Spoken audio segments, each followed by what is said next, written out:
Hello বন্ধু, তোমরা কেমন আছো? আমাকে জানিও। আমি কেমন আছি তোমরা আমাকে দেখেই বুঝতে পারছো। আমার বাড়িতে আমার দুই নাতি বেড়াতে এসেছে, দেখতে পাচ্ছ তো। তাদেরকে নিয়ে তারা কচু শাক খাবে বলে আবদার করেছে। এখন আমি তাদের নিয়ে জঙ্গলে চলে গেছি কচু শাক কাটতে। দেখতেই পাচ্ছ কচু শাক কেটেছি, কেটে এবার এক এক করে সব কলে নিয়ে এসেছি, তার সঙ্গে কচুর লতিও তুলেছি। সেগুলো আবার ধুলাম ভালো করে, কলেতে ধুয়ে টুয়ে নিয়ে বাড়িতে চলে আসলাম।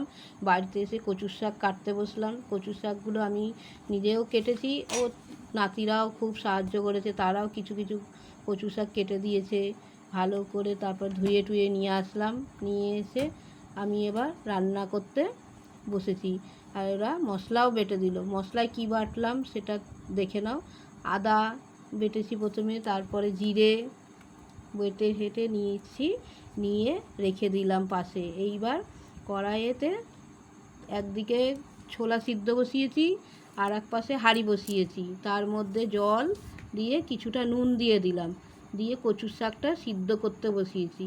বসে সিদ্ধ হচ্ছে কচু শাকটা, আমি এদিকে টমেটো কেটে গুছিয়ে নিচ্ছি সব মশলাপাতি, যে কি দিয়ে রান্না করব। কেন ওরা আবদার করেছে যখন, আমাকে তো করে দিতেই হবে না, যে তার জন্য বসিয়ে দিলাম সিদ্ধটা করে।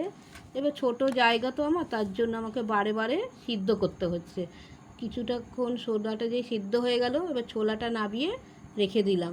দেওয়ার পর কচু শাকের জন্য আমি কড়াইটা বসালাম গ্যাসে বসিয়ে তাতে এবার ভালো করে গরম হওয়াতে তেলটা দিলাম।